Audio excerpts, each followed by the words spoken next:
hold a microphone in one hand and how to fly a kite with the other. I think I'm going to learn quite a few things here today. I'm Patrice Martin, and welcome. The Confucius Institute, along with the Antigua and Barbuda National Kite Committee, they are here today. They're going to be teaching us how to fly kites, how to make kites, how to prepare for the social distancing edition of the Easter Monday Kite Flying Festival, normally held at Devil's Bridge, but of course, COVID-19 would have changed many things for us, but that's not going to stop our fun. We're going to speak to Calvin a little later on. We're going to learn. I'm actually already learning. I think I'm a pro. What about you? Come on, let's learn how to make a kite. Let's fly it, and let's make this Easter a COVID-19 social distancing one to remember.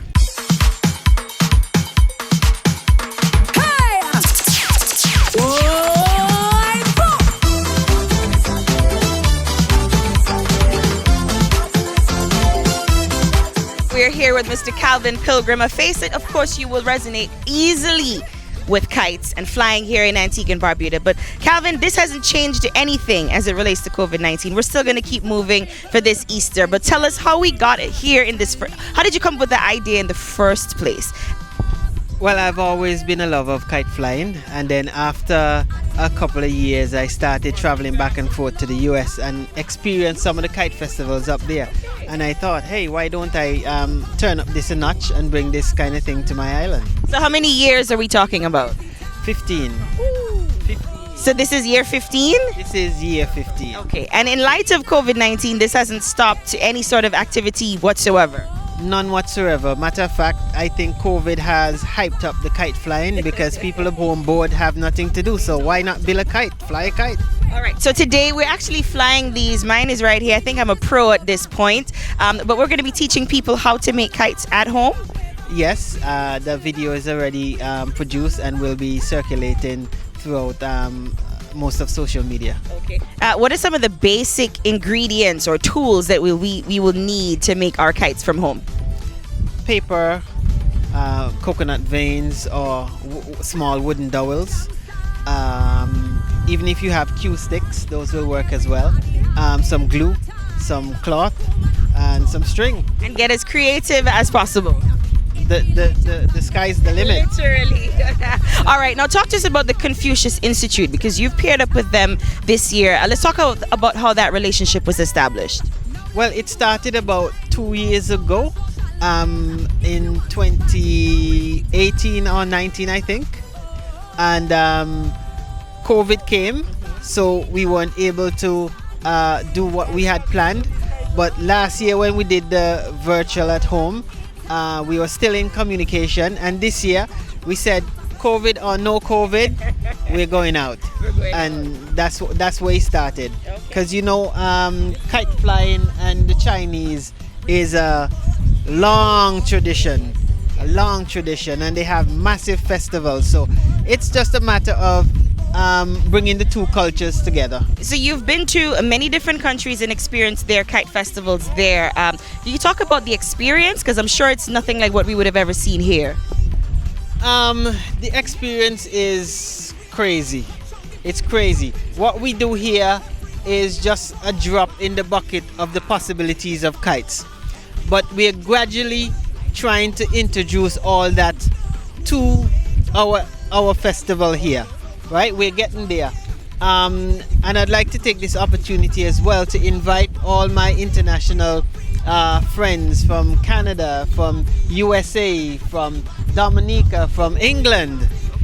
Yeah, to come over next year. Ordinarily, you would see quite a few people coming up here, families, parents bringing their children to participate in the festival. How many people do you ordinarily see on an Easter Monday up here?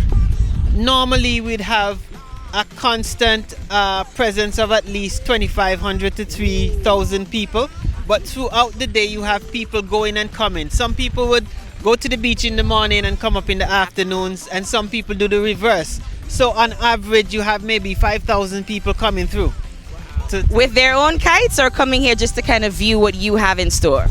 Some come just to view, and some come to fly their own kites that they build, or they'll purchase a kite and just have a good, nice family day, spread the blankets out on the lawn and just enjoy the day. Take it all in. Take it all in. All right, my kite is about to fly away and leave me. So I'm going to learn some more from you and your daughter, Calvin. Thank you so much. But we're going to make this Easter Monday one to remember, a very, very, very special edition here at Devil's Bridge. But we're going to have some fun, kite flying fun here today. Right here in the back, yeah, jam. We go take a licky, take a licky, take a licky. Israel vibes and the beats and iron right here in the back, yeah, jam. Daniel is also an avid kite flyer here today. He's going to be talking to us a little bit more about his experience and why he loves flying kites. So Daniel, thank you for joining us. Could you talk to us about why you like to fly kites? Well, I've been flying kite since I was a child, and it has been a kind of habit, and I really love to fly kite and make different kind of kites. Do you get into the competition aspect of it? Have you been around the world to see other kite festivals as well, or are you just kind of based here in Antigua? Well, it's just an Antigua stuff, and I've never really traveled the world to see the kite, but I've been to Barbuda once, one Easter, and I tell you, they have some real kites down there. Yeah. Do you think that we're going to move in that direction eventually in terms of our development of our kites? Well, to tell the truth, I think that we have the ability down here to make kites to compete in different festivals around the world, because we make like box kites and stuff, triangle box kite, 3D box kite and them kind of stuff. So I believe that we have the ability to do that. Now your kite here today, what material did you use to construct your kite? Well, I bought a wood from Jews. They call it white pine, light kind of wood. So yeah, I put a little more effort into your kite. Well, yeah, I can say that. And I construct a triangle box kite, and it flies well. It flies well. You're all the way up in the sky here today? Yeah, I'm right up in the sky. All the way up there? Yeah, right up. Okay. All right, well, thank you, Daniel, for joining us here today. All right. All right, thank you.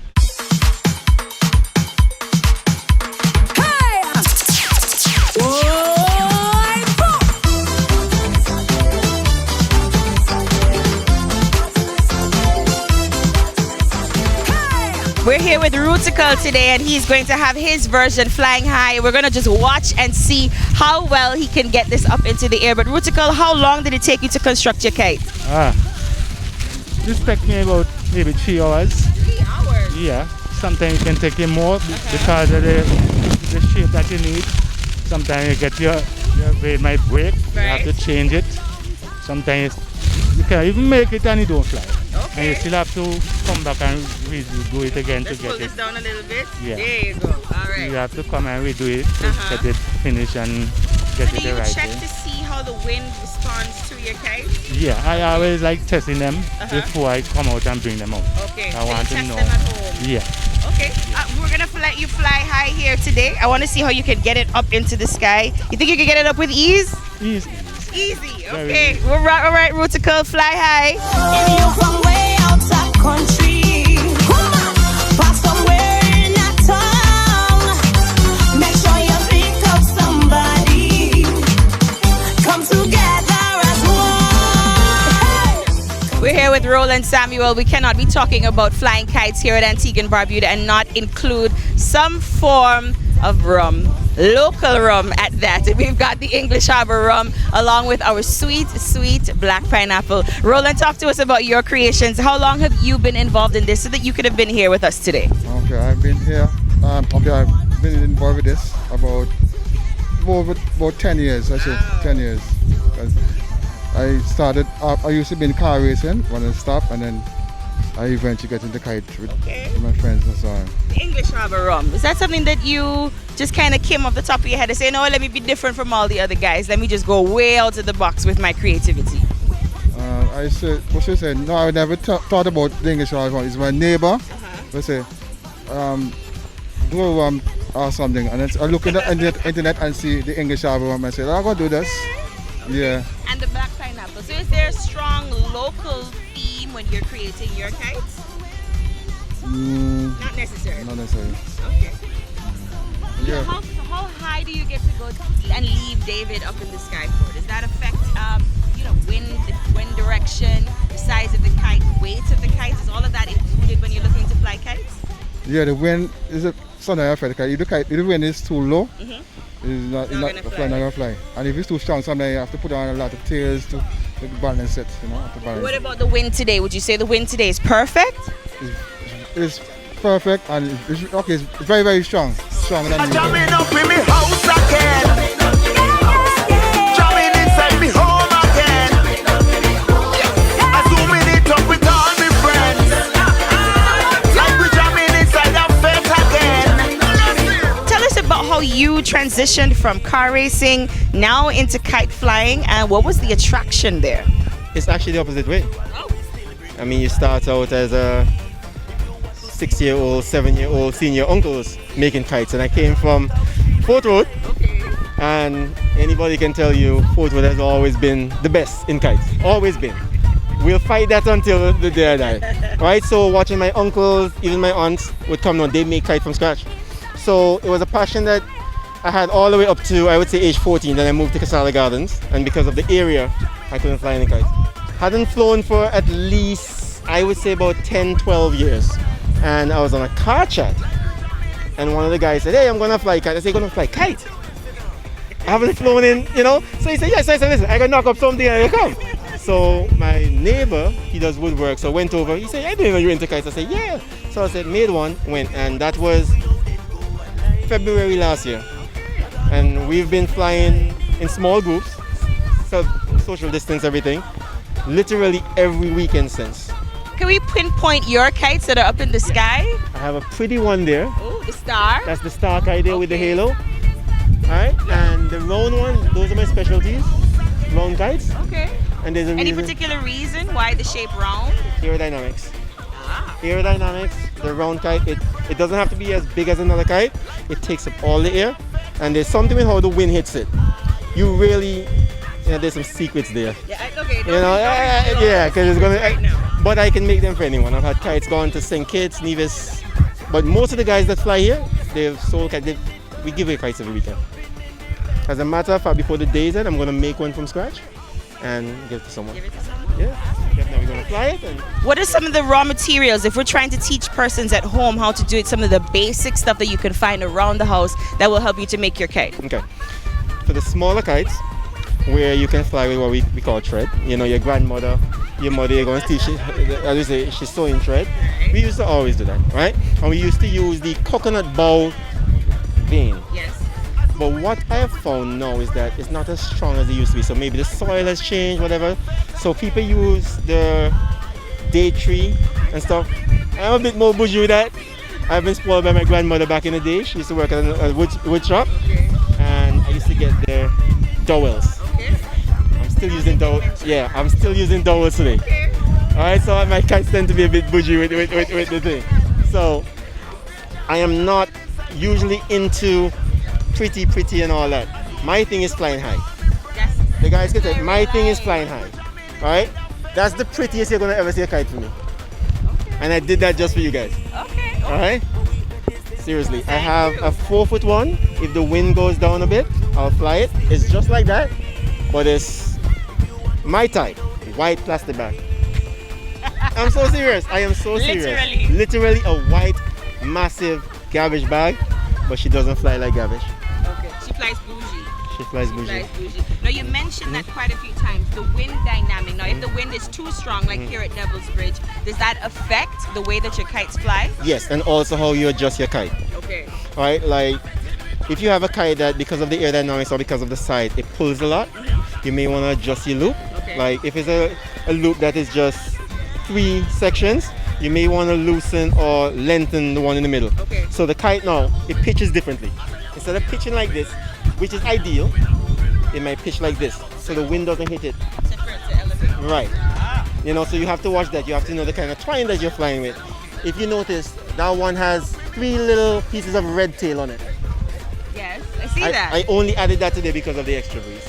Ah. And as simple as that looks, you take that off, it's gonna come down. Just because of the kind of breeze that's blowing. So you really have to understand the science of it as well. Yeah. But thank you so much, Clifton, for sharing that knowledge with us. I think we all learned something now. Aerodynamics, experience, adjusting, that applies not only to kites but to life as well too. Because we're going to continue to learn how to fly kites here today at Devil's Bridge.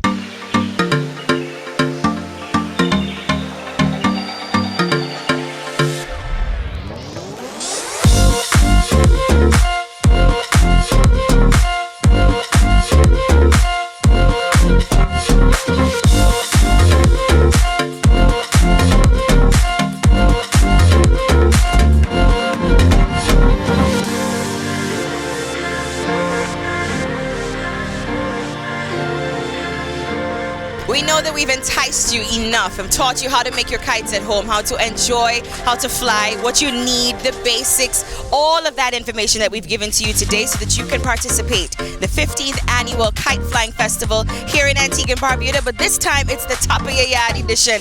I know, COVID has ruined so many things, but we're not gonna let that stop us from having our fun, flying our kites, and enjoying our Easter weekend here in Antigua and Barbuda. It's the 15th annual Kite Flying Festival, the Top of Your Yard edition. Come on out, make your kites, fly them high, and enjoy it the Antigua and Barbuda way.